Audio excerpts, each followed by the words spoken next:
erinevaid rütmika võimalusi siis näiteks bluusi harmoonias.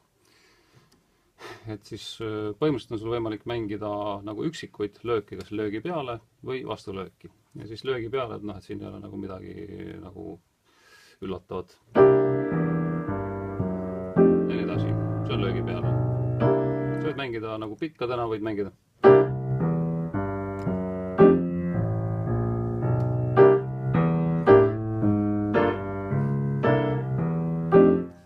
Siis teine variant, vastulööki mängimine.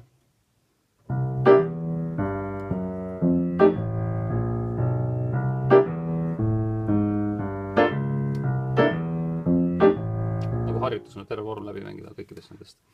Siis veel vastulööki mängimine, aga siis enne seda, kui kord algab.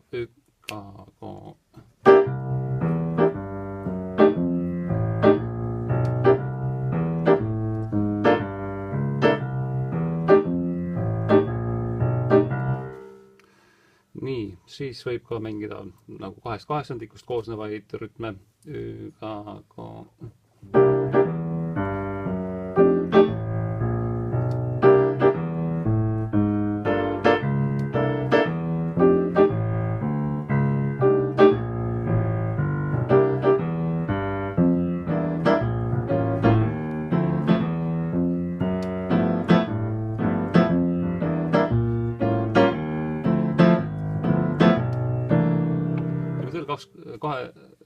Kaheksandikest võib ka, ütleme, neid kaheksandikke võib panna ju ka eri löökide peale. Praegu tuli esimesel löögil.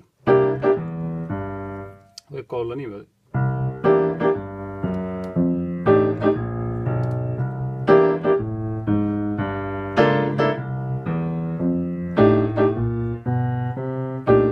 Edasi.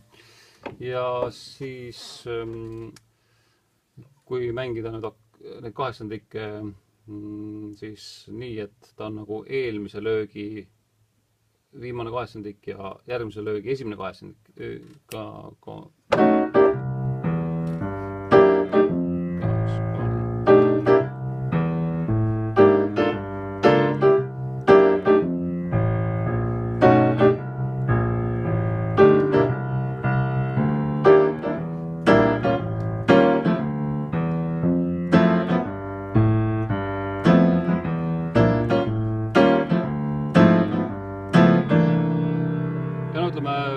sellisel kujul nagu tervet vormi läbi mängida harjutusena ta toimib, aga lihtsalt päris mängus nagu ei ole see võib-olla kõige parem lahendus. Nagu ühe mustri kasutamine ei olegi alati hea lahendus.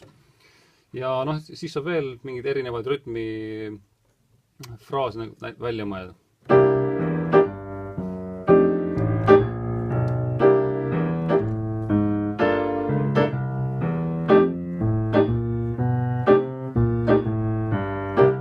Sama rütm, ta-tat või ta-tat. Et sa võid kõik neid rütme, mis ma sulle näitasin, et need võivad olla kas lühikeselt mängitud või pikalt mängitud või siis kombinatsioon.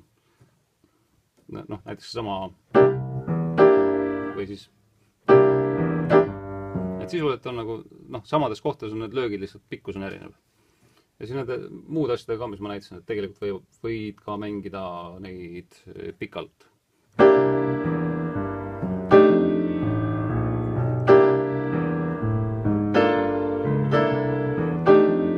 Sa võid endale näiteks välja kirjutada, et kas või niisuguse tabeli teha, et milliseid rütme sa mängid ja kas sa mängid neid pikalt või lühikeselt.